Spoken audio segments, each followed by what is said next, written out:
자, 연말정산 환급을 위한 최고의 전략, 근본 시간 기다리셨죠? 맞벌이 부부 근로자의 연말정산 전략에 대해서 알아보겠습니다. 자, 맞벌이 중 고소득자에 유리한 공제 항목이 있죠? 그게 뭐죠? 소득공제라 그랬는데, 소득공제 중에 기본적으로 받는 게 인적공제입니다. 그래서 맞벌이 부부가 있는데 소득이 높은 분이 있다. 그러면 이건 무조건 소득공제니까 어떻게 해야죠? 네, 인적공제를 소득이 높은 분 쪽에 무조건 올려야 됩니다.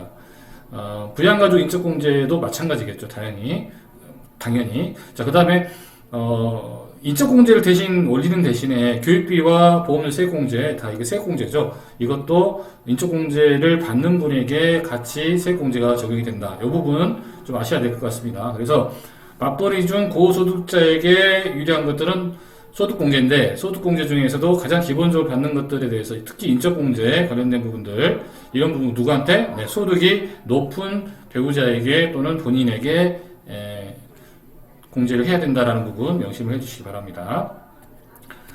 자, 그러면 저소득자에게 유리할 수 있는 공제 항목 뭐가 있을까요? 지금 의료비 세액 공제인데 제가 뭐라고 그랬죠? 총 급여의 3% 이상을 사용해야 됩니다. 만약에 1억 연봉 같은 경우에는 300만 원 이상의 의료비를 지출해야 되는데 기본적으로 우리가 큰 질병이 아닌 이상은 300만 원 이상 사용하기 좀 어렵죠. 네, 그러니까 만약에 급여가 3천만 원이다.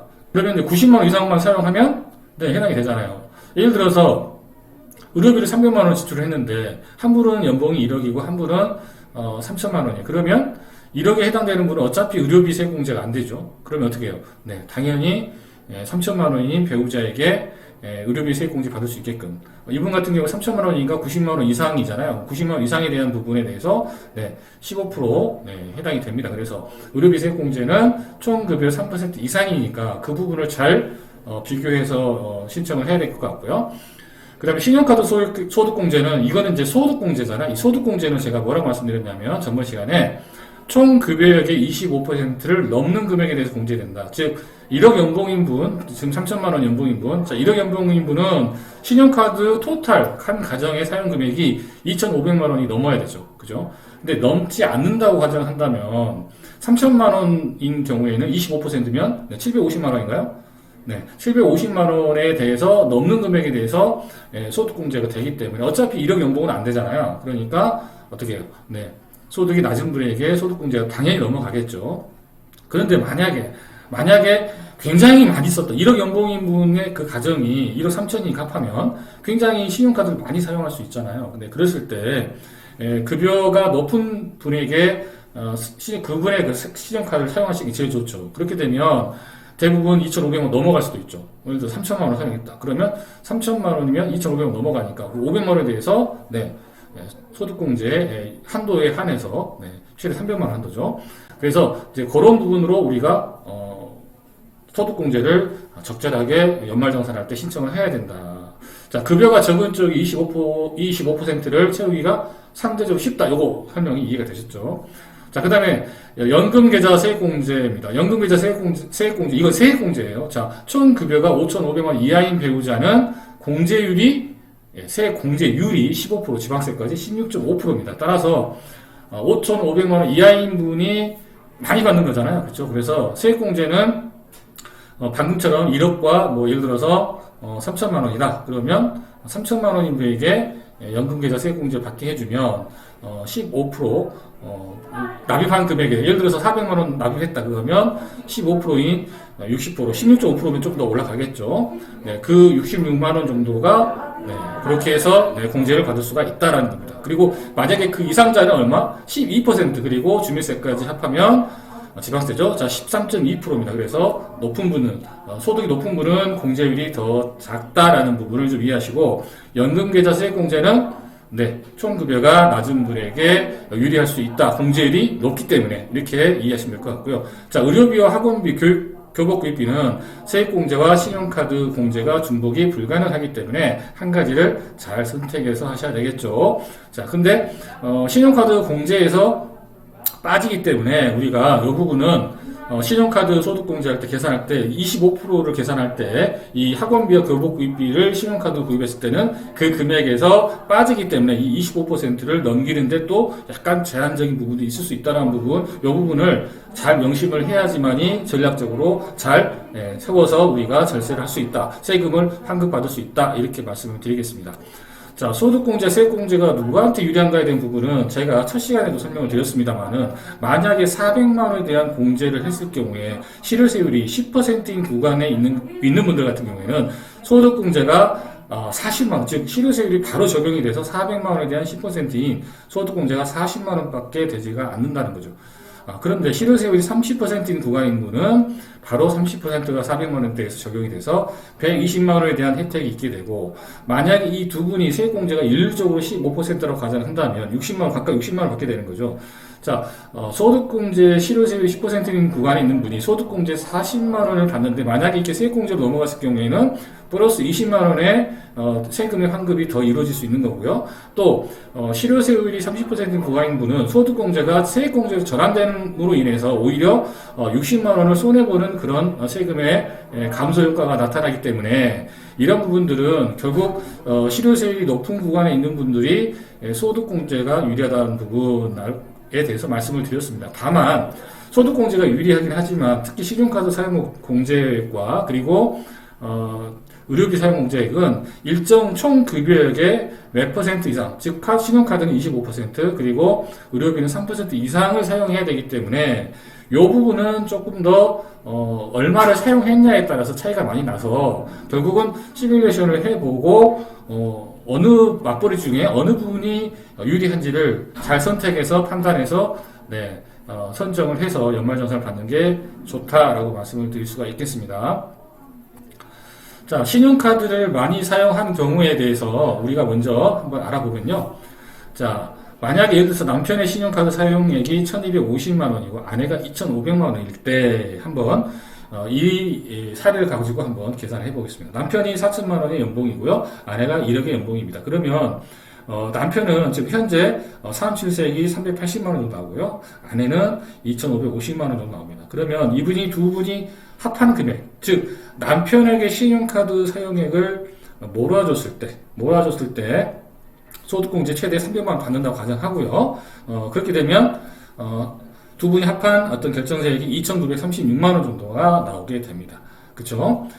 자, 만약에 아내에게 이 신용카드 사용액을 몰아줄 경우입니다. 몰아줄 경우에 우리가 이제 2,500만 원, 1,250만 원 더해서 3,250만 원을 아내에게 이제 몰아주는 경우에 소득공제를 받게 되면, 자, 이분은 1억 연봉이기 때문에 최대 한도가 250만 원이죠. 자, 그래서 250만 원을 소득공제를 한 다음에 30%의 실효세를 곱하게 되면 2,475만 원의 산출세액이 나오게 됩니다. 그렇게 되면 결정세액이 2,475만 원이 될 거고, 남편분과 합했을 때 2,962만 500원의 종합적으로 이제 세금이 나오게 되는데, 그러면 전분과 남편에게 몰아줬을 경우보다 아내에게 갔을 경우에 30만 원의 어떤 비교 우위에 있다라고 말씀을 드릴 수가 있는 거죠. 네. 자, 이렇게 아내가 소득이 높았을 때, 만약에 신용카드 사용 금액이 높다면, 이렇게 아내에게 몰아줄 경우에 굉장히 좋은 결과가 나오죠. 자, 이런 거와 마찬가지로, 만약에 연초가 되게 되면 작년의 어떤 소득들을 다시 한번 다 검토를 해서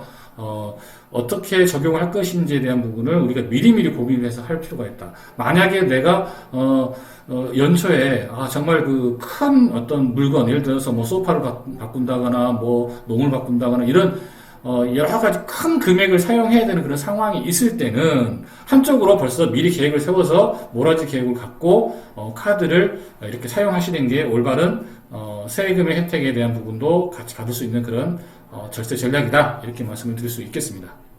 자, 그러면 우리가 이제 그 연말정산 전략을 세울 때 맞벌이 부부 같은 경우에는 연초에 세우는 경우가 있고 연말에 세우는 경우가 있겠죠. 자, 연초는 어떻게 하냐면 전년도 연봉을 각각 계산해서 25%를 산출합니다. 그리고 전년도 카드 사용 금액이 얼마인지를 한번 산출해 보세요. 그래서 만약에 고소득자의, 즉 맞벌이 부부 중에 고소득자의 25%가 초과하지 않는지를 전체 사용 금액을 놓고 한번 보시자는 거죠. 만약에 부부가 각각 사용한 다 합한 금액이 2,500만 원이 넘는다 그랬을 경우에는 2,500만 원, 25%를 넘는다고 했을 때는 넘는 고소득자에게 신용카드를 사용을 몰아주는 쪽으로 가는 게 유리하고요. 300만 원까지 최대한 되는지 이런 부분도 잘 계산을 해봐야 되겠죠. 그랬을 때 고소득자에게 카드 사용을 몰아주고, 자, 이와 같은 예상이 좀 잘 안 되거나 그럴 때는 저소득자와 비교해서 시뮬레이션을 할 필요가 있다라는 겁니다. 자, 이번에는 연말에 이미 카드를 다 사용을 했어요. 다 사용했기 때문에, 자, 금년도 연봉의 25%의 각각의 이제 그 금액을 산출하고, 각각, 카드 사용 금액이 얼마인지를 이제 산출해야 되겠죠. 그리고 초과하는지 여부에 대한 부분을 검토를 하고, 그리고, 얼마의 한도가 되는지, 해당되는지에 대한 검토를 통해서, 시뮬레이션을 하고, 저소득자와 같이 한번 비교해보는 거죠. 그랬을 때 왜 이게 비교가 필요하냐? 다음 연초에는 또 어떻게 할 것인가가 또 필요하잖아요. 그래서 한번 비교를 꼭 한번 해보세요. 해보시고 이렇게 하면 안 되겠다. 이쪽으로 몰아주자. 아니면 그냥 각자 하자. 이렇게 판단을 연초에 다시 한번 해야 되니까 지금부터 연말에 할지라도 지금 시뮬레이션이 좀 필요하다라는 거죠. 자, 황금 비율 제가 말씀드렸습니다. 자, 최저 사용 금액 급여의 25%에 미달되면 어떻게 해라? 그냥 신용카드를 써라. 왜? 신용카드에 어차피 소득공제 안 되니까 신용카드의 부가 서비스를 활용을 하자. 그리고 최저 사용급의 25%부터 최대 공제 한도액까지는 체크카드 30% 공제율이잖아요. 그러니까 체크카드 쓰고 초과되는 금액에 대해서는 어떻게 해? 네, 다시 신용카드 써. 어차피 이 이상은 소득공제 안 되니까 이 이상은 어떻게 해? 네, 신용카드 써서 서비스를 활용하자. 네, 이런 부분이죠. 자, 맞벌이 배우자를 위해서 본인이 지출한 의료비 공제. 자, 의료비는 제가 소득과 관련 없이 미뤄줄 수 있다라고 제가 말씀을 드렸죠. 그래서 맞벌이 배우자에서 본인이 지출한 의료비는 공제 대상이 됩니다. 자, 그러면 의료비 세액공제 연말 정산 사례를 한번 보게 되면 남편의 급여가 6천, 아내가 7천, 의료비를 100, 200을 지출했습니다. 자, 그러면 각각 의료비 세액공제를 하게 되면 남편 같은 경우에는 180만원 미만이기 때문에 세액공제도 안 되고 아내 역시도 안 돼요. 하지만 남편에게 몰아질 경우에는 180만원 초과분이 120만원에서 18만원 세액공제가 되는 거고요. 아내에 밀어줄 경우에는 13만 5천원이 세액공제가 됩니다. 따라서 남편에게 밀어주는 게 의료비 세액공제를 밀어주는 게 오히려 세금의 환급이 이루어졌다는 거죠. 세금의 혜택이 있을 수 있다는 거죠. 그렇기 때문에 의료비 세액공제는 오히려 아까 말씀드린 대로 그 세액공제는 좀 급여가 낮은 분들, 소득이 좀 낮은 분들이 좀 유리하다고 말씀드렸잖아요. 그 금액 기준을 잘 보시고 세액공제로 선택하시면 되고 의료비는 한쪽으로 몰아줄 수 있다. 요거를 전략적으로 맞벌이 부부가 좀 사용을 하셔야 된다. 자, 신용카드 사용 소득공제, 그 다음에 의료비 세액공제 요거 잘 시뮬레이션 보시고 이 부분을 좀 전략적으로 좀 잘 세우시기 바라겠습니다. 자, 마지막으로 월세세액공제 선정은 총 급여를 판단합니다. 근데 이 월세세액공제율이 2023년도 그 개정안에는 좀 확대되고 있습니다. 그래서 아마도 이제 주택 관련되는 거나 아니면 월세 관련된 부분은 좀 확대될 가능성이 좀 있지 않을까 싶습니다. 왜냐하면 지금 뭐 부동산이나 여러 가지 금리적 상황이 녹록지 않기 때문에 이게 좀 더 완화되거나 또 확대되지 않을까라는 생각을 해봅니다만 당장 내년 2023년부터도 가능하니까 이 부분에 대해서 우리가 좀 관심 있게 봐야 된다라고 말씀을 드리겠습니다. 자, 구독, 좋아요, 알람 부탁드리고 다음 편에 계속 이어집니다. 감사합니다.